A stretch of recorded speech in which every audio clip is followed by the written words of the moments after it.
అదేవిధంగా ఈ అవకాశం ఇచ్చిన మరి ఫిలిప్ అన్నయ్యకి నా వందనాలు తెలియజేస్తున్నాను. వాక్యంలోకి వెళ్ళే ముందు ఒక చిన్న ప్రార్థన చేసుకున్నాము. అందరూ తలలు వంచి కొన్ని మూసుకొని ప్రార్థన ఏకీవించాలని కోరుచున్నాను. మహాపరిశుద్ధ మా ప్రియ పరలోకపు తండ్రి యేసయ్యా, దివనాయన ఈ యొక్క సాయంకాల సమయంలో ప్రభువా ఈ విధంగా ప్రభువా మేము కూడుకొని ఇదిగో ప్రభువా శిలువ ధ్యానంలో మేము ఉండుచున్నాగా ప్రభువా అయ్యా గతించిన ఒక 24 ప్రభా దినముల నుంచి ప్రభా మీరు ఒక్కొక్కరితో ఒక్కొక్క కోణంలో మాట్లాడుతూ వచ్చిన్నారు ప్రభా. అదేవిధంగా ప్రభా ఉన్న వాక్యాల్ని మేము ఏమాత్రము విడిచిపెట్టుకోకుండా ప్రభా మేము పాటించేలాగా మా యొక్క జీవితంలో అన్వయించుకునే కృపను ప్రభా అటువంటి ప్రభా ఈ జ్ఞానాన్ని మీరు మాకు ప్రసాదిస్తున్నందుకు మిమ్మల్ని ఎంతగానో స్తుతిస్తున్నాం ప్రభా. అదేవిధంగా ప్రభా ఈరోజు కూడా ప్రభా ప్రతి ఒక్క ప్రభా ఏ ఒక్క బిడ్డ అయితే ఆశతో ప్రభా వచ్చి ఉన్నారు ప్రభా ఆశ గల ప్రాణాన్ని ప్రభా తృప్తిపరచండి ప్రభా. ఆత్మీయ ఆహారం నిండుగా ప్రభా ఉండేలాగా సహాయం దయచేయండి ప్రభా. అయ్యా నిలబడేది నేనే కానీ ప్రభా మాట్లాడేది మాత్రం మీరే ప్రభా. ప్రతి ఒక్కరికి ప్రభా వినగల చెవులు ప్రభా గ్రహించగల హృదయము మనస్సు ప్రతి ఒక్కరికి మీరు అనుగ్రహించిన గాక అని ప్రార్థిస్తూ ప్రభా ఈ యొక్క ప్రార్థన మీ సన్నిధికి చేర్చుకోమని యేసు పరిశుద్ధ నామమున ప్రేమతో బతిమాలి వేడుకొంచున్నాము తండ్రి, ఆమేన్. నేను ఒకటి చెప్పాలనుకున్నది ఏంటంటే ప్రతిరోజు మనము వెరైటీ డిషెస్ తిని అని చికెన్ బిర్యానీ మటన్ బిర్యానీలు తిని మనకి ఇష్టమైన పదార్థాలు తిని చివరికి ఒక పచ్చడన్నము కారమన్నం తినమంటే ఎలా ఉంటుందండి? కొంచెం కష్టంగా ఉంటుంది కదా. నేను ఎందుకు ఇది జ్ఞాపకం చేశాను అంటే ఇక్కడ నిలబడిన పరిస్థితి నాది కూడా ఇప్పుడు అలాగే అనిపిస్తుంది. ఎందుకంటే నా ముందు గడిచిన 24 దినాల్లో ఎంతో అనుభవంగా మరి అన్న వాళ్ళంటే అక్క వాళ్ళంటే ఎంతో అనుభవంగా మరి ఆ వాక్యాన్ని వాక్యాన్ని పంచుకున్నారు. మరి వాళ్ళంతటా అనుభవం నాకు లేకపోయినా దేవుడు ఇచ్చిన జ్ఞానంతో దేవుడు నా ముందు నాకు ఏదైతే వాక్యాన్ని బయలుపరిచాడో మీతో పంచుకోవాలని ఆశపడుతున్నాను. దయతో అందరూ శ్రద్ధగా వినాలని కోరుతున్నాను. ఇప్పుడు దాకా మనం ఎన్నో ప్రసంగాలు వినున్నాం కదా శిలువ ధ్యానంలో. గతించిన ఇది 25th డే ఐ థింక్. మరి 24 డేస్ నుంచి మనము శిలువ ధ్యానంలో ఉన్నాము. చాలా మెసేజ్లు మనం వినుంటాం శిలువ గురించి. దేవుడు అసలు ఎందుకు శిలువ వేయించుకోవాల్సి వచ్చింది, అసలు ఎందుకు, కారణం ఏంటి, దాంట్లో మర్మం ఏంటి, మనం ఏం నేర్చుకున్నాం, శిలువని చూడంగానే మనకి ఏవే విషయాలు గుర్తుకొస్తాయి, ఆయన త్యాగం, ఆయన బలియాగం, ఆయన ప్రేమ ప్రతి ఒక్కరి మనకి గుర్తొస్తాయి కదండి. సో అలాగే అవన్నీ మనం ఒక విషయాలు ఒక 3 ముక్కల్లో చెప్పాలంటే మిస్టరీ ఆఫ్ క్రాస్ అనొచ్చు, లేకపోతే వాల్యూ ఆఫ్ క్రాస్ అనొచ్చు, లేకపోతే పవర్ ఆఫ్ క్రాస్ అనొచ్చు. అంటే సిలువ యొక్క మర్మం గురించి నేర్చుకుని ఉన్నాము, అలాగే సిలువ యొక్క విలువ గురించి మనం నేర్చుకొని ఉన్నాము, సిలువ యొక్క శక్తి గురించి మనం నేర్చుకొని ఉన్నాము ఇప్పుడు దాకా మనం జరిగిన ప్రసంగాలన్నీ. సో అలాంటిది నేను కూడా ఒకటి పంచుకోవాలని ఆశపడుతున్నాను. నా మెసేజ్ యొక్క టైటిల్ ఏంటంటే ఇత్తడి సర్పము మరియు సిలువ, the bronze snake and cross. So ఇది కొంచెం కొత్తగా అండ్ పాత నిబంధనలో మనం చూస్తూ ఉంటాము. ఇశ్రాయేలు ప్రజల గురించి ఉంటుంది అండ్ యేసు ప్రభువారి గురించి, యేసు ప్రభువారి సిలువలో యాగమైన యొక్క ప్రేమను గురించి ఉంటుంది. అందరం మరొకసారి జ్ఞాపకం చేసుకుందాము. అందరం ఒకసారి ఆ వచనాలు చదువుకుందాము. సంఖ్యాకాండము 21వ అధ్యాయము 4 నుంచి 9 వచనాలు ఒక్కొక్కటిగా నిదానంగా చదువుకుందాము. వారు ఏదేన్ దేశమును చుట్టి పోవలెనని హోరు కొండ నుండి ఎర్ర సముద్ర మార్గముగా సాగినప్పుడు మార్గాయాసము చేత జనుల ప్రాణము సొమ్మసిల్లెను. చాలు. యొక్క సంఖ్యాకాండము మోషే గారు రచించారు, మనందరికీ తెలిసిందే. సంఖ్యాకాండం 21 అధ్యాయంలో 4వ వచనం మేము చదువుకున్నాం. ఏమి ఉందంటే దాంట్లో ఇశ్రాయేలు ప్రజల గురించి వ్రాయబడి ఉంది. ఏం రాయబడి ఉంది అంటే, వారు ఏదేము దేశం నుండి చుట్టిపోవాలని హోరు కొండ నుండి ఎర్ర సముద్ర మార్గంన సాగినప్పుడు మార్గ ఆయాసము చేత జనుల ప్రాణము సొమ్మసిల్లేను. అంటే ఎర్ర సముద్రము దాటిన తర్వాత వాళ్ళ ప్రాణములంట ఆ మార్గంలో నడుచుండగా వాళ్ళ ప్రాణములు సొమ్మసిల్లి అంట. అంటే ఐ మీన్ అలిసిపోయి ఉన్నారంట. 5వ వచనం చదువుకుందామా. కాగా ప్రజలు దేవునికిని మోషేకును విరోధముగా మాట్లాడి ఈ అరణ్యంలో చచ్చుటకు ఐగుప్తులో నుండి మీరు మమ్మునెందుకు రప్పించితిరి? ఇక్కడ ఆహారము లేదు, నీళ్లు లేవు, చవిసారము లేని ఈ అన్నము మాకు అసహ్యమైనదనేది. చాలు. ఏమంటున్నారు ఇశ్రాయేల్ ప్రజలు మోషే గారి దగ్గరకు వచ్చి, అసలు మమ్మల్ని ఐగుప్తు దేశానికి అక్కడి నుంచి ఎందుకు మమ్మల్ని ఈ అరణ్యంలోనికి రప్పించారు? ఇక్కడ ఏ వసతులు లేవు, నీళ్లు లేవు, తినడానికి అన్నము అసహ్యమైనదంట. అది ఏంటి అంటే దేవుడు పంపించే మన్నా వాళ్ళకి తిని తిని అసహ్యమైనదంట.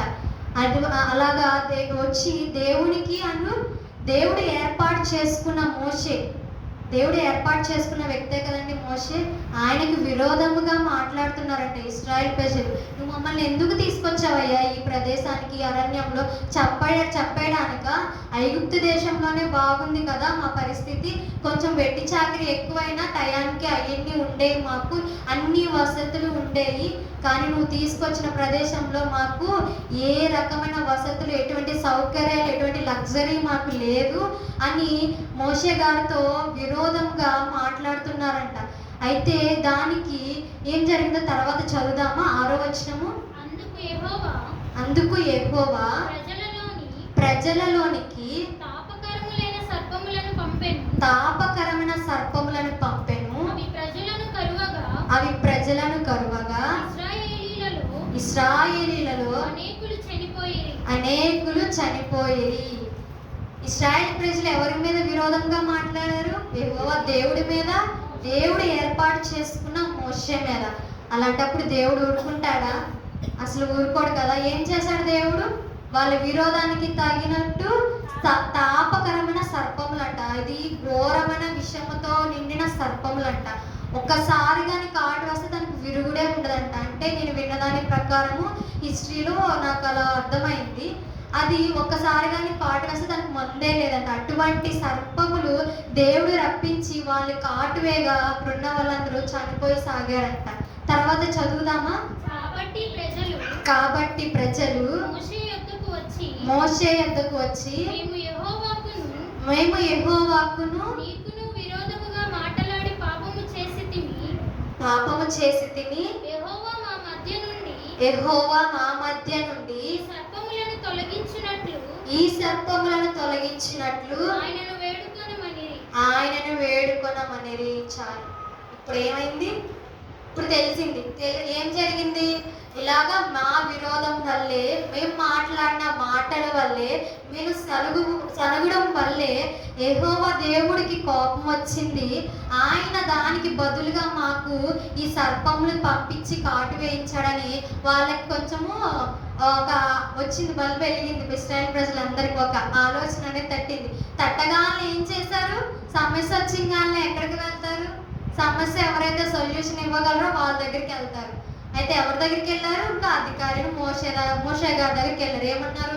అయ్యా, ఇలా మమ్మల్ని సర్పములు కాటివేశాయి కదా, మీరు దేవుణ్ణి వేడుకోండి, ఈ యొక్క సర్పానికి విరుగుడు ఏంటో దేవుని వేడుకోండి అని మోషే గారి దగ్గరికి ఇశ్రాయేల్ ప్రజలు అప్పుడు కాళ్ళ బేరానికి వచ్చారంట. అప్పుడు మోషే గారు ఏమన్నారు? 8-9 వచనాలు చదవండి. మోషే ప్రజల కొరకు ప్రార్థన చేయగా యెహోవా నీవు తాపకరమైన సర్పము వంటి ప్రతిమను చేయించి స్తంభము మీద పెట్టుము. అప్పుడు కరువబడిన ప్రతి వాడును దాని వైపు చూచి బ్రతుకునని దాని వైపు చూచి బ్రతుకునని మోషేకు సెలవిచ్చెను. కాబట్టి మోషే ఇత్తడి సర్పం ఒకటి చేయించి స్తంభము మీద దానిని పెట్టెను. అప్పుడు సర్పపు కాటు తినిన ప్రతివాడు ఆ ఇత్తడి సర్పమును నిదానించి చూచినందున బ్రతికెను. ఆమేన్. చివరికి ఏమైంది? సో ఇలా దేవుడు మోషే గారి దగ్గరికి వచ్చిన ఇశ్రాయేలు ప్రజలు వేడుకున్న తర్వాత, మరి ఇశ్రాయేలు ప్రజల పక్షాన మోషే ఉంటాడు కదా ఎప్పుడు.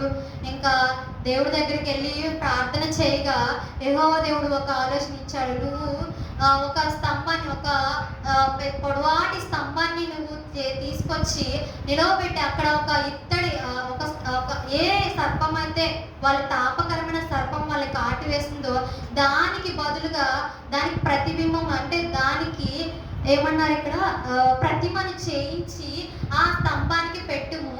ఎవరైతే కాటు వేశారో ఆ ప్రజలందరూ దాన్ని తేరి నిదానించి చూచినప్పుడు, ఆ స్తంభానికి పెట్టిన ఆ సర్పాన్ని చూసినప్పుడు వాళ్ళు ఆ విషాన్ని విరుగుడయింది. అప్పుడు స్వస్థత పొంది ప్రతి ఒక్కరు బతుకుతారు అని యెహోవా దేవుడు మోషే గారికి ఆజ్ఞాపించారు. అప్పుడు మోషే గారు దేవుడు చెప్పినట్టే ఒక స్తంభాన్ని నిలవబెట్టి ఇత్తడి సర్పాన్ని చేయించి ప్రతిమను చేయించి ఆ యొక్క పొడవాటి స్తంభానికి ఆ సర్పాన్ని అనేది పెట్టడం జరిగిన తర్వాత అక్కడున్న ఇశ్రాయేలు ప్రజలందరూ కాటు వేయబడిన ప్రతి ఒక్కరు తేరి చూచి నిదానంగా చూచి ఆ యొక్క స్వస్థతను పొందుకున్నారంట. అంటే కంగారుగా చూడలేదు, ఆత్రంగా చూడలేదు, ఏదో ఆందోళనతో చూడలేదు, అవిశ్వాసంతో అసలు చూడలేదు. దేవుడు చెప్పాడు. అసలు యాక్చువల్గా అయితే కాటు వేసినప్పుడు దేవుడు అసలు మామూలుగా ఏమనాలి, ఏదైనా రసాయనం తీసుకొచ్చి పోయండి, లేకపోతే ఏదైనా మూలిక తీసుకొచ్చి ఎక్కడైతే కాటు వేశారో అక్కడైనా పోయండి, అప్పుడు స్వస్థత వచ్చింది, లేదంటే మెడిసిన్ ఏమన్నా చూడండి అన్నట్టు ఏదైనా చెప్పాలి దానికి విరుగుడు. కానీ దేవుడు ఏం చేశాడు, ఒక సర్పాన్ని ఆ ప్రతిమను తీసుకొచ్చి అక్కడ పెట్టు, వాళ్ళు చూడంగానే స్వస్థత పొందుతారు అంది. వినడానికి చాలా విచిత్రంగా ఉంది కదా, ఏంటి ఒక ఆచారంగా ఉంది అనిపిస్తుంది, కానీ అది ఏంటంటే విషానికి విరుగుడు. దేవుడు చెప్పింది విషానికి విరుగుడు.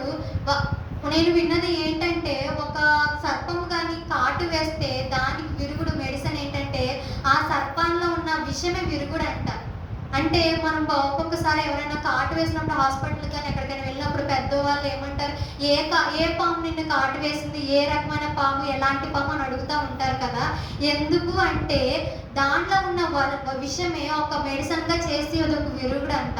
సో ఇదొక సైంటిఫిక్ రీజన్ అని మనం అనుకోవచ్చు. దేవుడు సర్వజ్ఞాని కదా, సో దేవుడు అలా ఆలోచన చేసి ప్రతి ఒక్కరు స్వస్థత పొందుతారని దేవుడు మోషేకి ఆజ్ఞాపించినప్పుడు, దేవుడు ఏ రకంగా అయితే మోషేకి చెప్పారో ఆ ఆజ్ఞ ప్రకారం ఆ స్తంభాన్ని నిలవబెట్టి అందరూ చూచేలా చేసినప్పుడు ప్రతి ఒక్కరు విశ్వాసంతో నిదానించి చూచారంట. వాళ్ళ పని అంతా ఏంటి, అక్కడ కూర్చొని ఆ స్తంభాన్ని, ఎత్తైన పొడవాటి స్తంభాల్లో ఉన్న ఆ యొక్క ప్రతిమను, ఆ సర్పాన్ని తేరిలా పైకలా చూడమేనంట. చూచినప్పుడు ఏం పొందుకున్నారు, అందరూ స్వస్థత పొంది అందరూ బ్రతికారంట. అంటే దీని అర్థం ఏంటో ఒకసారి మనం చదువుకుందాం. కొత్త నిబంధనలోకి ఒకసారి అందరం వెళ్దాము. యోహాను సువార్త 3వ అధ్యాయము 14-15 వచనాలు చదువుదామా. అరణ్యములో మోషే సర్పమును ఎలాగ ఎత్తెనో అలాగే విశ్వసించు ప్రతివాడును నశింపక ఆయన ద్వారా నిత్య జీవము పొందునట్లు మనుష్య కుమారుడు ఎత్తబడవలెను. ఆమేన్. ఈ యొక్క వచనం అర్థమైంది అన్న వాళ్ళు దేవునికి స్తోత్రం చెప్తారా? హల్లెలూయా. అర్థమైంది అందరికంటే. దీనికి అర్థము పాత నిబంధనలోనేమో సర్పాన్ని చూపించి వాళ్ళు బ్రతికారు. కొత్త నిబంధనకు వచ్చేసరికి ఇక్కడ ఏమని ఉంది అంటే, ఈ యోహాన్ గారు ఏ విధంగా మనకి తెలియజేశారంటే, అరణ్యంలో మోషే సర్పమును ఎలాగూ ఎత్తెనో అలాగే విశ్వసించు ప్రతి వాడును నశింపక ఆయన ద్వారా నిత్య జీవము పొందినట్లు మనుష్య కుమారుడు ఎత్తబడెను. ఆమేన్. అంటే అరణ్యంలో అంటే ఇప్పుడు మనం చదువుకున్నాం కదా, సంఖ్యాకాండంలో 21వ అధ్యాయంలో 4వ వచనం నుంచి 9వ వచనాలు ఏదైతే మనం చదువుకున్నామో ఆ యొక్క వాక్యం గురించి ఇక్కడ మనతో మాట్లాడుతున్నాడు. ఎలాగ మోషే గారు అరణ్యంలో సర్పమును ఎలాగ ఎత్తెనో అదే విధంగా మనం కొత్త నిబంధనలో వచ్చేసరికి మనుష్య కుమారుడు అంటే ఎవరో కాదు, మన యేసు ప్రభు వారే. ఆయన 100% ఆత్మ అంటే దేవుడు, 100% మనుష్య కుమారుడు కదా.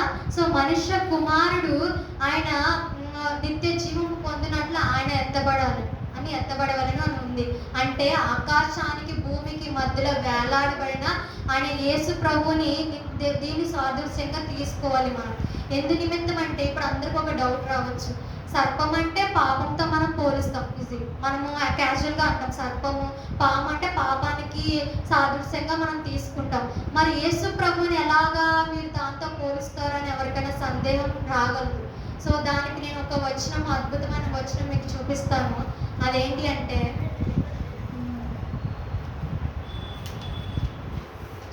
2 కొరింథీయులకు 5వ అధ్యాయము 21వ వచనం చదువుతాను. 2 కొరింథీయులకు ఎందుకనగా మనం ఆయన యందు దేవుని నీతి అగునట్లు పాపమెరుగని ఆయనను మన కోసము పాపముగా చేసాము. చూసారా? అంటే మన పాపాలన్నీ ఆయన తీసుకున్నాడు కాబట్టే మనము ఆ పాత నిబంధనలో ఎలాగైతే మరి ఇశ్రాయేలు ప్రజలు ఆ యొక్క పాపము విషముతో కూడిన సర్పాన్ని చూచినప్పుడు బతికారు. దాన్ని సాదృశ్యంగా సిలువలో కొత్త నిబంధనకు వచ్చేసరికి సిలువలో బలియాగమైన యేసు ప్రభు వారు ఎందుకు అలా సాదృశ్యంగా నేను చెప్పానంటే మన పాపాలను ఆయన తీసుకున్నాడు కాబట్టి ఆయన పాపాన్ని పాపముగా చేసనుంది. దీంట్లో ఏమనుంది? ఎందుకనగా మనం ఆయన దేవుని నీతి అగునట్లు ఏ పాపం ఆయనకి ఎరుగలేదు, ఆయనకి ఏ పాపము తెలియదు. అయినా కూడా మన పాపాలన్నీ ఆయన తీసుకొని పాపరహితుడిగా ఆయన సిలువలో బలియాగం అయ్యాడు. అందుకే మనము దీనికి సాదృశ్యంగా నేను చెప్పాను. సో మనుష్య కుమారుడు అంటే పాపరహితుడు, సర్పము అంటే మన పాపానికి చిహ్నంగా చూస్తాం. దానికి ఎందుకు సాదృశ్యం ఇప్పుడు మీకు చెప్పి ఉన్నాను, మీకు అందరికీ అర్థమైందని నేను అనుకుంటున్నాను. అదేవిధంగా ఆనాడు ఇశ్రాయేలు ప్రజలు ఏ విధంగా అయితే నిదానించి విశ్వాసంతో చూచారో మనము కూడా మనకి ఏదైనా సమస్య వచ్చినా కానీ, మనకేమన్నా ఇబ్బందులు ఇరుకులు ఏమైనా వచ్చినా కానీ సిలువ వైపు చూడాలని దీని ఉద్దేశం. అంటే మనలో ఉన్న ప్రతి ఒక్క పాపాలని విడిచిపెట్టి, మనలో ఉన్న పాపం ఉందా, మనలో ఉన్న ఏమన్నా ద్వేషం ఉందా, ఒక్కసారి నిదానించి సిలువను ధ్యానించేటప్పుడు సిలువలో వేలాడుతున్న బలియాగం ఆయన ప్రేమను ధ్యానించుతూ ఆయన ప్రేమను తలంచుకుంటూ ఆయన వైపు నిదానించి చూడాలంట. మనలో ఏమన్నా అసహ్యకరమైన క్రియలున్నా, మనలో ఉన్న పాపం విషపూరితమైన ఏమన్నా క్రియలు ఆలోచనలు ఇంకా ఇశ్రాయేలు ప్రజల్లాగా మనం ఏమన్నా సనుగుతున్నామేమో ఆ టైంలో మనము సిలువను జ్ఞాపకం చేసుకొని సిలువ వైపు నిదానించి చూడాలంట. సో నేను ముందు ఒకటి చదివించాను కదా, ఏంటి అంటే యోహాను సువార్త 3వ అధ్యాయము 14-15 వచనాలు ఒకసారి చదువుదాము. అరణ్యములో మోషే సర్పమును ఎలాగూ ఎత్తెనో అలాగే విశ్వసించు ప్రతి వాడును నశింపక ఆయన ద్వారా నిత్య జీవము పొందునట్లు మనుష్య కుమారుడు ఎత్తబడను. సో ఈ వచనానికి ముందు అసలు ఆ స్టోరీ ఏం జరిగిందో నేను తర్వాత మీకు చెప్తాను. అసలు ఈ వచనం నేను చదివించగలిగిన అంటే కారణం ఏంటి అంటే, మనము ఇదంతా పాటలు పాడేది, ఉపవాసం ఉంటాము, సిలువల గురించి ధ్యానం చేస్తాము, ఆయన ప్రేమ, ఆయన బలియాగం ప్రతీది తెలుసుకుంది. ఇదంతా ఒకదాని కోసమే, శ్రేష్టమైన ఆశీర్వాదం కోసం. అదేంటి? పరలోక రాజ్యంలో మనకి స్థానం. అదేమనుంది? నిత్య జీవం పొందడానికి మనుష్య కుమారుడు మనకి పరలోక రాజ్యములో ఆయన స్థానం ఇవ్వడానికి మన పాపాలన్నీ ఆయన మీద వేసుకొని సిలువలో బలియాగం అయ్యాడు. సో ఈ వచనానికి నేను అందుకని ఈ వచనం మీకు చూపించాను. అయితే నేను ఒక ప్రశ్న అయితే మిమ్మల్ని వేయాలనుకుంటున్నాను. మరి పాత నిబంధనలో ఎలా అయితే ఇశ్రాయేల్ ప్రజలు సనుగుతూ వాళ్ళ తప్పు వాళ్ళు తెచ్చుకున్నప్పటికీ అయినా మళ్ళీ వాళ్ళు సనగడం మరి వాళ్ళకున్న అలవాటే అలాంటిది. మోషే మీద దేవుడి మీద విరోధంగా మరి వాళ్ళకి ఇంత లోటు వచ్చినా కానీ సనగడం అయితే స్టార్ట్ చేస్తూ ఉంటారు. ఎప్పుడైతే వాళ్ళకి ఆపద వచ్చిందో అయ్యో మోషే అని మరి అధికారి దగ్గరికి వెళ్ళి వారి బాధ అంతా చెప్పుకొని స్వస్థత పొందారు. అక్కడితో అయిపోయింది. కొత్త నిబంధనకు వచ్చేసరికి యేసు ప్రభు సిలువలో వేలాడి మనకి నిత్య జీవం ఇవ్వడానికి ఆయన బలియాగం అయ్యాడు. అసలు ఎందుకు ఇదంతా చేయాల్సి వచ్చింది? ఆయన సిలువలో మరి బలియాగం అవ్వాల్సిన పనేముంది? ఆయన సిలువలో మరి బలియాగం అయినప్పుడు ఆయన చూసినప్పుడు ఆ క్రాస్ని మనం చూసినప్పుడు మనకు అసలు ఏమి గుర్తొస్తాయి అని ఎవరైనా చెప్పగలరా? అసలు ఏం గుర్తొస్తుంది ఆ సిలువలో మనం ఆయన చూసినప్పుడు? ఎటువంటి విషయాలు, ఎటువంటి పదాలు మనకు గుర్తొస్తాయి? అందరికీ ప్రేమ గుర్తొస్తుంది, ఇంకోటి బలియాగం గుర్తొస్తుంది, అంతే కదండి. ప్రేమ ఇదంతా క్రైస్తవులందరికీ చాలా సుపరిచితమైన పదము, 2 అక్షరాల పదము, ఈజీగా అనేస్తాము ప్రేమ. దేవుడు మనల్ని ఎంతో ప్రేమించను అని అనేస్తాం కదా. ఎన్నో ప్రసంగాలు వినుంటాం కదా ప్రేమ అన్న పదంతో, ఎన్నో పాటలు పాడుంటాం ప్రేమ ప్రేమ ప్రేమ అని. కానీ ఆ ప్రేమలో ఉన్న తాత్పర్యము, మర్మము ఏంటి అంటే ఆయన ప్రేమ ఎలాంటిది? శాశ్వతమైన ప్రేమ, అశాశ్వతమైనది కాదు. ఆయన ప్రేమ ఎలాంటిది అంటే ఇప్పుడు మనము ఈ లోకంలో బాధపడుతుంటాం, తల్లిదండ్రుల ప్రేమ నాకు చెందట్లేదు అక్క, అమ్మ నన్ను సరిగ్గా ప్రేమించదు, భర్త నన్ను సరిగ్గా ప్రేమించడని భార్య, భార్య సరిగ్గా ప్రేమించడని భర్త. మరి ఇటువంటి ప్రేమలు కపటమైన ప్రేమలు మనం చూస్తూ ఉంటాం. కానీ దేవుని ప్రేమ అది శాశ్వతమైన ప్రేమ, నిత్యమైన ప్రేమ. అది ఎటువంటి ప్రేమో ఒక్కసారి మనం చూద్దాము. ఆయన సిలువను మనం చూసినప్పుడు మనకి ఏమేమి గుర్తొస్తాయో ఒక్కసారి జ్ఞాపకం చేసుకుందాము. అదేంటంటే ఎఫెసీయులకు పత్రిక 5వ అధ్యాయము 2వ వచనం ఒకసారి జ్ఞాపకం చేసుకుందాము. క్రీస్తు మిమ్మును ప్రేమించి పరిమళ వాసనగా ఉండుటకు మన కొరకు తన్ను తాను దేవునికి అర్పణముగాను బలిగాను అప్పగించుకొనెను. అలాగుననే మీరును ప్రేమ కలిగి నడుచుకొనుడి. ఆమేన్. ఈ యొక్క ఎఫెసీ పత్రికలో మరి పౌలు గారు ఎంతో అద్భుతంగా మరి రాశారు కదా. ఏంటి అంటే 5వ అధ్యాయం 2వ వచనంలో క్రీస్తు మిమ్మల్ని ప్రేమించి పరిమళ వాసనగా ఉండుటకు మన కొరకు తను తాను దేవునికి అర్పణముగాను బలిగాను అర్పించుకొనెను. అలాగుననే మీరును ప్రేమ కలిగి నడుచుకొనుడి. ఈ యొక్క 2వ వచనంలో మనం 4 పదాలు అయితే మనం గమనిస్తున్నాం. ఏంటి అంటే 1 క్రీస్తు మనలను ప్రేమించి, 2ది పరిమళ వాసనగా ఉండుటకు, 3ది బలిగా ఆయనకు ఆయన అప్పగించుకొనెను, 4వదిగా ప్రేమ కలిగి ఆయన ఏ రకంగా ప్రేమ కలిగి ఉన్నాడో మనం కూడా ఆయనలాగా ప్రేమ కలిగి నడుచుకోవాలని. సో ఈ యొక్క ప్రతి ఒక్క మరి పదాన్ని నేను వివరిస్తాను. ఫస్ట్ది ఏంటంటే యేసు ప్రభువారు మనలను ప్రేమించి, ఆయన ప్రేమ ఇప్పుడే చెప్పాను కదా, ఆయన ప్రేమ ఎటువంటిదో శాశ్వతమైనదని ప్రేమని. సో ఆయన మనల్ని ఏ విధంగా ప్రేమించాడో మనందరికీ తెలుసు. సిలువలో యాగమయ్యాడు. అయితే ఆయన మనం అనుకుంటూ ఉంటాం 3.5 సంవత్సరములే ఆయన అవమానాలు అవే మరి చెందాడేమో అని అనుకుంటాం. కానీ ఆయన 30 సంవత్సరాల క్రితమే ఆయన ప్రతి ఒక్క అడుగు, ప్రతి ఒక్క జీవితం, ప్రతిదీ అవమానాలు, ఎంతో కష్టంతో కూడిన మరి జీవితాన్ని జీవించాడంట యేసు ప్రభు వారు. ఆయన మన ధనికుల కుటుంబంలో జన్మించాడా? లేదు, పేద కుటుంబంలో జన్మించాడు.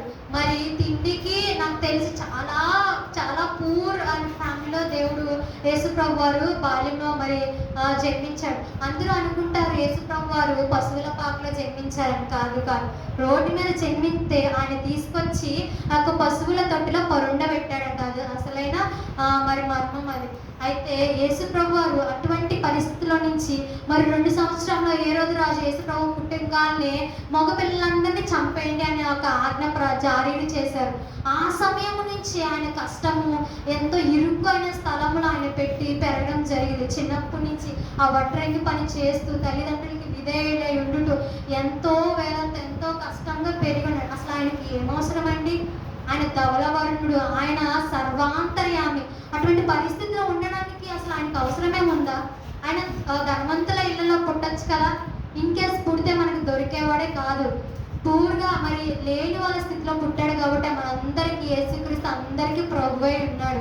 అటువంటి పరిస్థితులు ఆయన ఎదుగుతూ వస్తుండగా మరి ఆయనకి అర్థమైపోయింది సిలువ వేయాలి, నా సమయం ఆసన్నమైందని ఆయనకు అర్థమయ్యి మరి గెత్సేమనే తోటలోకి వెళ్ళాడు. వెళ్ళే ముందు కూడా శిష్యులతో అన్నారు, నా కోసం మెలకుగా ఉండి ప్రార్థన చేయండి అని. అది కూడా మన శిష్యులు ఏం చేశారు? చేయలేకపోయారు. యేసు ప్రభువారు సరే మరి ప్రార్థన ముగించుకొని వచ్చినాక ఆయనతో పరిచర్య చేసిన, ఆయనతో మరి భక్తిలో కూర్చున్న మరి ఆ నమ్మక ద్రోహి ఎవరు? ఇస్కరియోతు యోధ వచ్చి బోధకుడా అని ముద్దు పెట్టుకొని ఆయన అప్పగించినప్పుడు యేసు ప్రభు ఏమన్నారో తెలుసా? ఒక బందిపోటు దొంగని అప్పగించినట్టు నన్ను అప్పగిస్తున్నారే అన్నారు. అసలు ఆయనకి ఏమవసరం అండి? ఒక బందిపోటు దొంగ, ఫర్ ఎగ్జాంపుల్ మనం ఒక దొంగని పట్టుకోవాలంటే, పోలీసులు పట్టుకోవాలంటే ఎలా పట్టుకుంటాడు? దొంగ పారిపోతూ ఉంటాడు, పోలీసులు వెంటబడతా ఉంటాడు. యేసు ప్రభు ఒక నిజంగానే అలాగ ఉంటే ఆయన పారిపోతాడు కదా. ఆయన ఎందుకు ఆయన అక్కడే ఉన్నాడు? ఆయన అందరూ అనుకుంటారు ఇస్కరియోతు యోధ అప్పగించాడని. కాదు, ఆయన తనకు తాను అప్పగించుకున్నాడు కాబట్టే ఆ యొక్క లేఖనము నెరవేర్చడానికి ఆయన ఆ స్థితిలో అక్కడ ఉన్నాడు. సో ఆయన ఇలాగ అన్న తర్వాత ఆయన ప్రేమను మనం చూడొచ్చు. తర్వాత అప్పగించారు పిలాతు దగ్గరికి. హేరోది రాత్రంతా తిప్పుతూనే ఉన్నారంట. హేరోది దగ్గర నుంచి పిలాతుకి, పిలాతు దగ్గర నుంచి హేరోదికి ఆయన తిప్పుతున్నారంట. అప్పటికి పిలాతు ఆయన చూచి, ఈ నీతి మంత్రిలో నాకు ఏ దోషం అసలు కనిపించట్లేదే అని, సరే కొరడ దెబ్బలన్నా పెడితే కనీసం ఈ మనుషులన్నా మారుతారేమో, కొంచెం ఆలోచన మైండ్ సెట్ అన్నా మారిద్దేమోనని కొరడ దెబ్బలు కూడా పెట్టించారంట. ఇంతలో కబురు కూడా వచ్చింది. ఎవరి నుంచి? పిలాతు భార్య దగ్గర నుంచి. ఆ నీతి మంత్రి జోలికి నువ్వు అసలు పోమాకు, ఈ మనుషులకు తెలియదేమో, వాళ్ళకి ఆయన వాల్యూ తెలియదేమో, నువ్వు జాగ్రత్త, నువ్వు అసలు పోమాకు అని హెచ్చరిక కూడా చేసిందంట. అప్పుడు ఆయన అన్నాడు, నాకు అసలు సంబంధం లేదని ఆయన చేతులు దులిపేసుకొని వెళ్ళిపోయాడు. ఆయనకి తెలుసు తర్వాత ఎలాంటి పరిస్థితులు ఎదుర్కోవాలో, ఆ నీతి మంత్రుని మరి అన్యాయంగా చేస్తే ఆయనకి ఎలాంటి పరిస్థితులు ఎదుర్కోవాలని తెలుసు కాబట్టి ఆయన పక్కకి వెళ్ళిపోయాడు. సో ఆయనకి ఆ కొరడా దెబ్బలు కొట్టేటప్పుడంట నేను బేసిక్గా విన్నది ఏంటంటే, కొరడా దెబ్బలు కొట్టే వాళ్ళు కూడా అంట కళ్ళు తిరిగి పడిపోతారంట. ఎందుకంటే ఆ కొరడ అంత బలముగా ఉంటుందంట.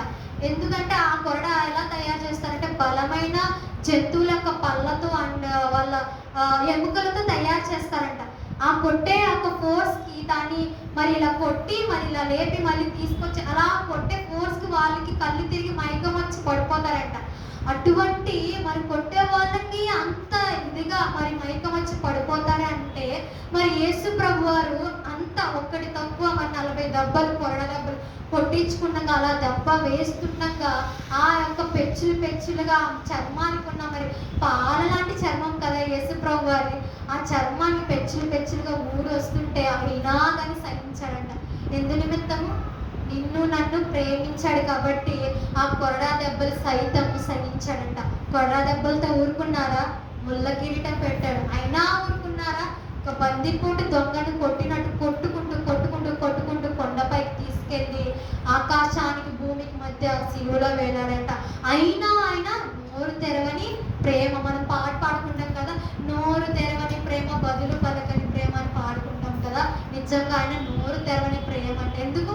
ఆయన తలుచుకుంటే నిజంగా ఆయనకైనా నిజంగా ఆ క్షణం నుంచి ఆ గాయాలు నొప్పి రాకుండా చేయగలడు. కానీ లేదు, ఆయన మానవ శరీరాన్ని ధరించి మానవాళి కొరకు ఆయన బలియాగమయ్యాడు. అది ఆయన ప్రేమను గుర్తిస్తూ ఉంది. రెండోదిగా ఏంటి అంటే ఏమనుంది? పరిమళ. ఒకసారి చదువుదామా? ఎఫెసీయులకు 5 ప్రేమించి పరిమళ వాసనగా. ఒకటి యేసు ప్రేమని చూడాలి. ఆయన సిలువలో యాగమైనప్పుడు ఆయన ప్రేమను మనం గుర్తించాలి. రెండోది ఏంటంటే ఆయన పరిమళ వాసనగా మనల్ని చేయటకు సిలువలో బలియాగం అయ్యాడంట. పరిమళ వాసన అంటే ఇప్పుడు ఇప్పుడైతే ఎన్నో పర్ఫ్యూమ్స్ వచ్చేసినాయి. ఎండాకాలం అయితే చెప్పవసరం లేదు, చాలా వస్తాయి. ఆ స్మెల్కి తట్టుకోలేక ఎన్నో రకరకాల పర్ఫ్యూమ్ ఫ్రేగ్రెన్స్ ఎక్కువసేపు ఉండాలన్నా, నాకు ఎక్కువసేపు ఉండాలని విచిత్రమైన సెంటులు అవన్నీ మనం కొట్టేసుకుంటాం. అది కాదు పరిమళ సువాసన. మన ఆధ్యాత్మికమైన జీవితం ఏ రకంగా ఉందో అని మనము ఒకసారి మనం జ్ఞాపకం చేసుకోవాలి. అది ఏ రకంగా ఉంది అంటే ఒకసారి మనం చదువుకుందామని ఏప్రిల్కు రాసిన పత్రిక 10వ అధ్యాయం 4వ వచనంలో అంటాడు పౌలు గారు ఈ విధంగా, ఏలయనగా ఎడ్ల యొక్కయు మేకల యొక్కయు రక్తము పాపములను తీసివేయుట అసాధ్యము. కాబట్టి ఆయన ఈ లోకమందు ప్రవేశించినట్లు ఇలాగు చెప్పుచున్నాడు. చాలు. ఇది దేవుడు పరిమళ వాసనగా చేసి మన పరిశుద్ధులుగా చేసి ఆయన బలియాగం అయ్యాడు. 3వ వాక్యం కూడా కలిసి చెప్పేస్తాను, సమయం ఎక్కువ లేదు కాబట్టి.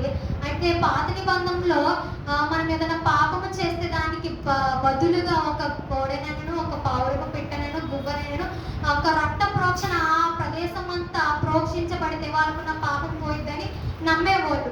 అయితే కొత్త నిబంధనకు వచ్చేసరికి దేవుడు ఏమంటున్నాడంటే ఆయనే బలిగా వచ్చాడు. దానికి బదులుగా నివారణ ఇక్కడ చెప్తున్నాడు. ఎడ్ల యొక్కయు మరి మేకల యొక్క రక్తము పాపము పోదు అని చెప్పాడు. అంటే ఏమి తెలియని అన్యపుని వెళ్ళిన ఆ జంతువుల ప్రాణము దాని రక్తం వల్ల పాపం ఏమాత్రం పోదు. దానికి బదులుగా నేనే నీకు బలియాగం అయ్యానని యేసు ప్రభు వారు బలిగా అయ్యారు. సో మనం ఏమేమి తెలుసుకున్నామంటే ఆయన ప్రేమను మనం గుర్తించాలి. సిలువలో ఆయన సిలువని చూసినప్పుడు ఆయన మనల్ని ఏ విధంగా ప్రేమించాడు అని ఒకటి గుర్తు చేసుకోవాలి. అదేవిధంగా పరిమళ వాసనగా మనం ఉండుటకు మన ఆధ్యాత్మిక జీవితం ఏ విధంగా కుళ్ళు పట్టిపోయిందో అది ప్రతీది విడిచిపెట్టి పరిమళ వాసనగా చేయుటకు ఆయన సిలువలో యాగమయ్యాడు. అండ్ 3వదిగా చూసుకుంటే ఆయన బలియాగముగా సిలువలో బలి అర్పించాడు, బలియాగం అయ్యాడు. అండ్ 4వది ఏంటంటే ఆయన ఏ రకంగా అయితే ఇతరులను ప్రేమించాడో మనం కూడా ఆయనలాగా ప్రేమ కలిగి జీవించాలి, నడుచుకోవాలని మనకి ఎఫెసీ పత్రికలో పౌలు గారు తెలియజేస్తున్నాడు. అంటే ఏంటి? యేసు ప్రభు మనల్ని మనం ప్రేమించడం గొప్ప కాదు. మనకి ఇచ్చిన వాళ్ళకి మనం ఏదైనా ఇస్తే అది తిరిగి ఇవ్వడం అది గొప్ప కాదు.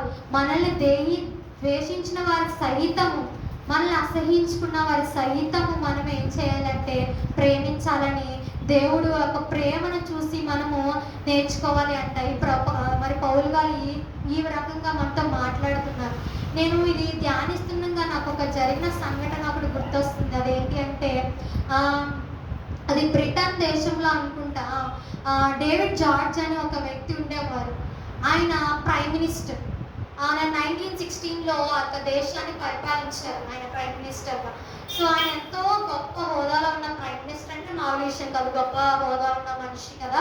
సో ఆ యొక్క అత్యంత స్థానానికి వెళ్ళినప్పుడు ఆయన గతం అంటే మనం ఏమనుకుంటే అంత స్థాయికి వచ్చినప్పుడు చిన్నప్పటి నుంచి ఒక స్టడీస్ ఉంటాయేమో, చాలా అపురూపంగా పెంచుకున్నాడేమో అనుకుంటాం. కానీ కాదు, ఆయన గతంలో ఎలా ఉంది అంటే ఆయన ఒకానొక రోజు ఆయన బాల్యంలోకి మనం ఒకసారి వెళ్తే వాళ్ళ తల్లి డేవిడ్ జార్జ్ వాళ్ళ తల్లి ఈయన జన్మించినప్పుడు, ఒక రోజుల పిల్లాడు జన్మించినప్పుడు ఆ దేశంలో యుద్ధం జరిగిందంట. యుద్ధం జరిగినప్పుడు మరి వలస వెళ్ళిపోతున్నారంట. ఆ ప్రదేశం నుంచి వేరే ప్రదేశానికి వెళ్ళడానికి అందరూ జనాలు పారిపోతున్నారంటే. ఇటు చూసిన శవాలు మరి గన్స్తో కాలుస్తున్నారంట. ప్రతి ఒక్కరు కాలుస్తున్న సమయంలో ఆ డేవిడ్ జార్జ్ వాళ్ళ మమ్మీ ఆ బిడ్డని తీసుకొని మరి రోజుల పిల్లని పసికందుని తీసుకొని పరిగెత్తు బాలింత ఏమో కూడా బాలింతలో కదా కొంచెం బలహీనంగా ఉండి పరిగెత్తలేక సౌత్ వేల్స్ మౌంటైన్స్ వైపు పరిగెడుతుందంట. అంటే చలి ప్రాంతం అటు భయంకరమైన మంచు, చలితో కూడిన ప్రాంతంలో పరిగెడుతూ ఒక పక్కన వెనకాల శత్రువులు తరుముతూ ఉన్నారంట. అలా పరిగెడుతూ కలిసిపోయింది బాలింత కదా. మరి ఆ చలికి వణుకుతూ గడ్డ కట్టిపోయి అక్కడ అలా కూర్చునిపోయి ఏం చేయాలో తెలియట్లా. చలికి ఆ బిడ్డను కాపాడుకోవాలి. ఆ తల్లి ఒకటే అనుకుంటుందన్న, నేను చనిపోయినా వల్ల నా బిడ్డ బ్రతకాలి. తల్లి ప్రేమ కదా.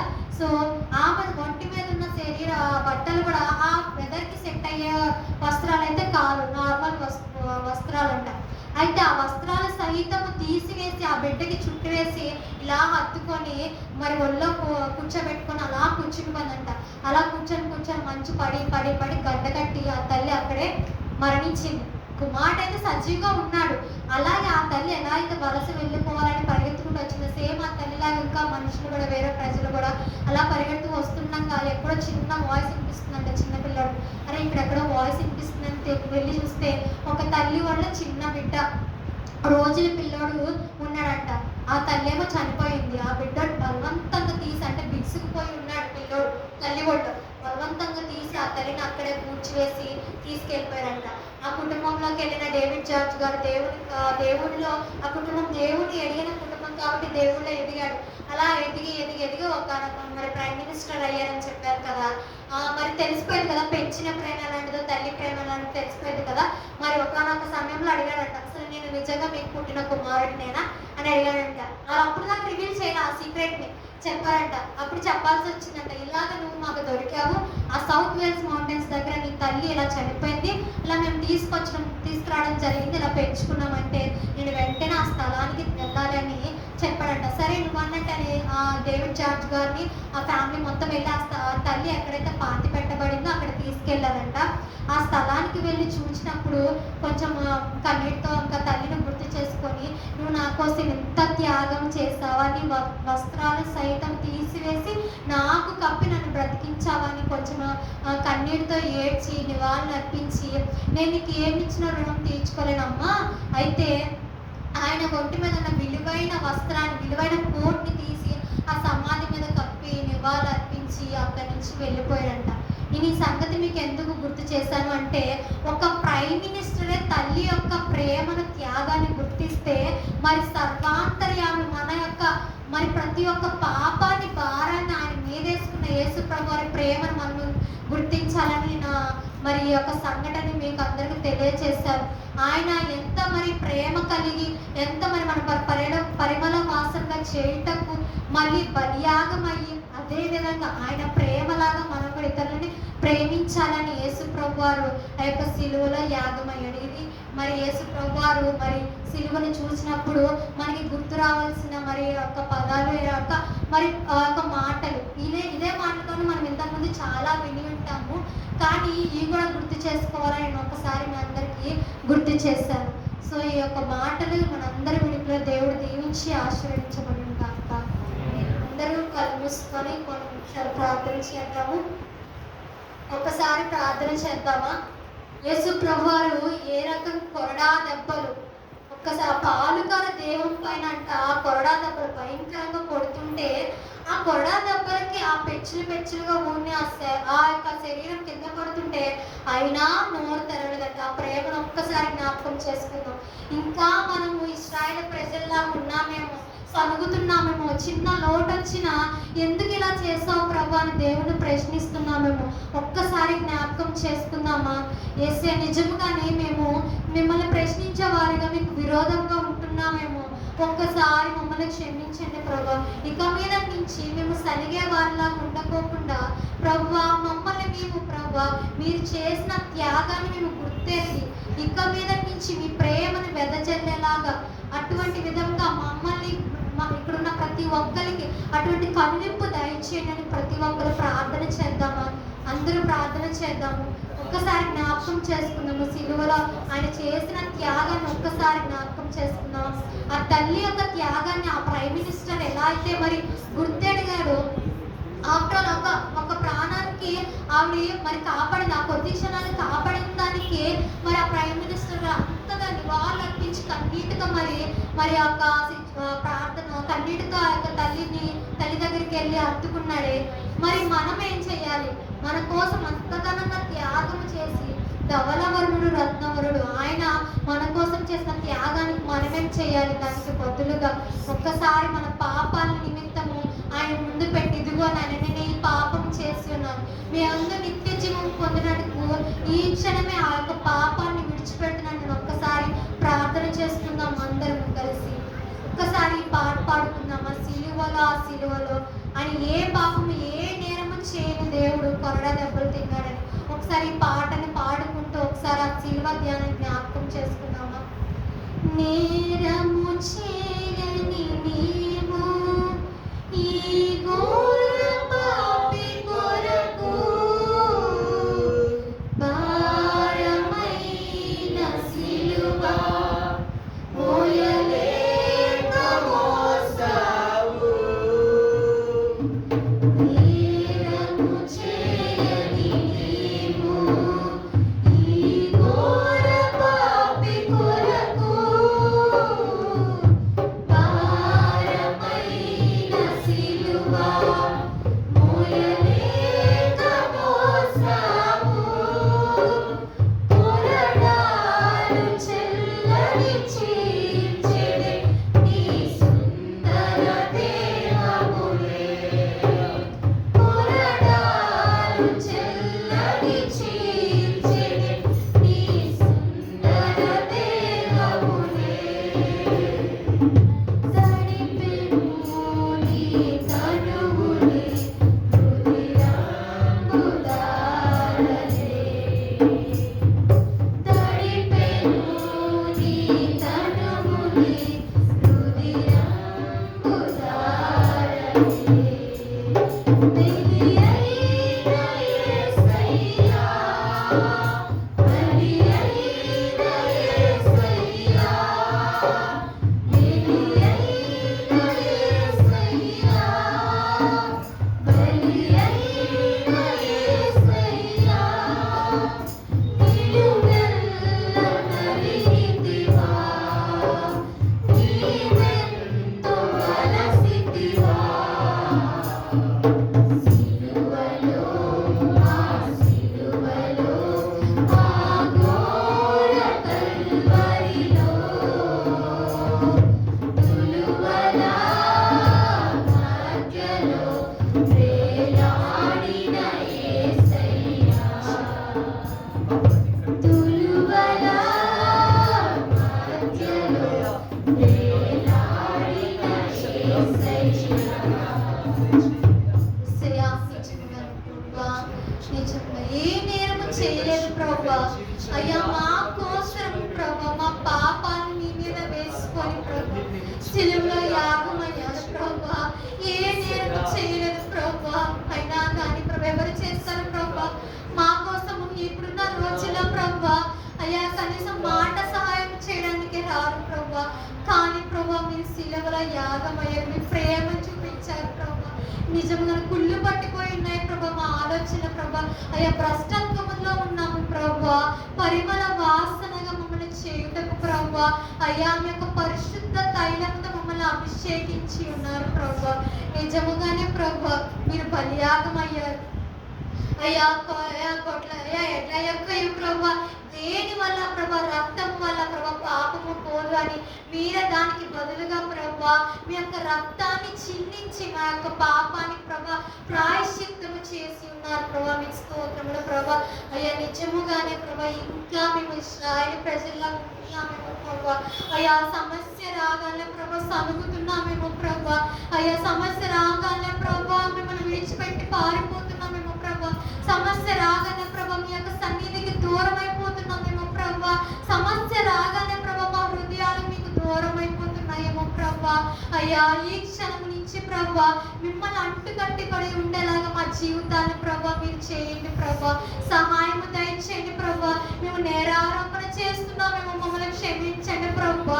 నిజముగానే ప్రభా ఈ ఇశ్రాయేలు ప్రజలు ప్రభా మీకు విరోధముగా ప్రభా అయ్యా మీరు ఏర్పాటు చేసుకున్న మన వ్యక్తి మీద మోషే గారి మీద ఏ రకంగా మీద ప్రభా విరోధంగా మాట్లాడుతున్నారు ప్రభా.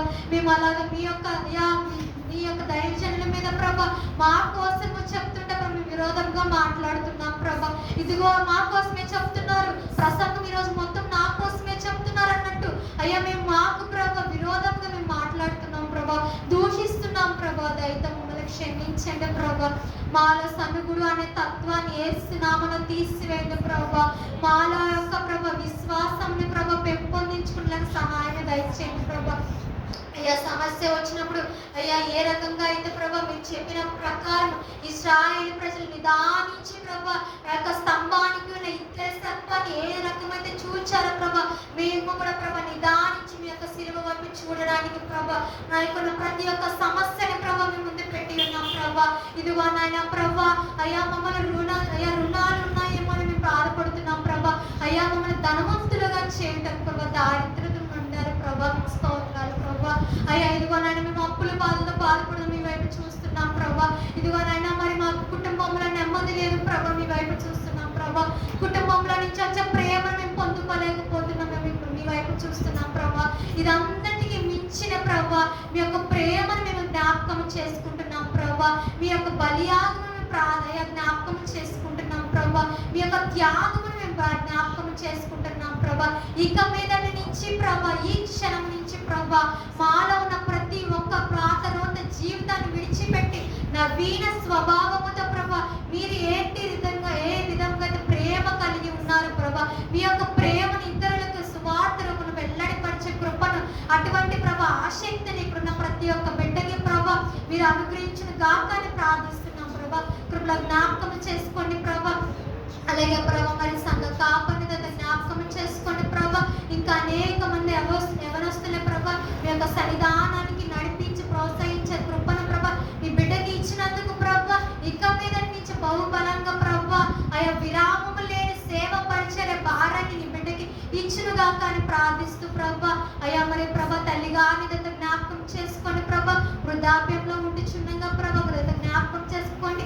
మంచి ఆరోగ్యాన్ని, బలాన్ని, శక్తిని దయచేయండి ప్రభా. మరి ప్రసన్నకని ప్రభా మీరు దగ్గర జ్ఞాపకం చేసుకోండి ప్రభా. అయ్యా బిడ్డకి ప్రభా ఎంతో మరి ప్రోత్సహించే ప్రభా తత్వాన్ని స్తోత్రాలు ప్రభా. ఇంకా ప్రభా సహకరించే కృపను దయచేయండి ప్రభా. ఇంకా బహుబలంగా వాడబడేలాగా సహాయం దయచేయమని ప్రభా. ఇక్కడ ఉన్న ప్రతి ఒక్క బిడ్డకి ప్రభా విన్న వాక్యాన్ని ఏమాత్రం వ్యర్థము కాకుండా మా హృదయాలను నీరు కట్టి ఫలింపులు దయచేసేలాగా ప్రభా మీ కృపను జ్ఞాపకం చేసుకోమని ప్రభా యేసు పరిశుద్ధ నామమున ప్రేమతో బతిమాలి వేడుకొనుచున్నాము తండ్రి. ఆమేన్, ఆమేన్, ఆమేన్. యేసు రక్తమే ప్రవేశ రక్తమే ప్రవేశనామమున సంపూర్ణ విజయం అపాది క్రియలకు నాశనం కలుగుగాక.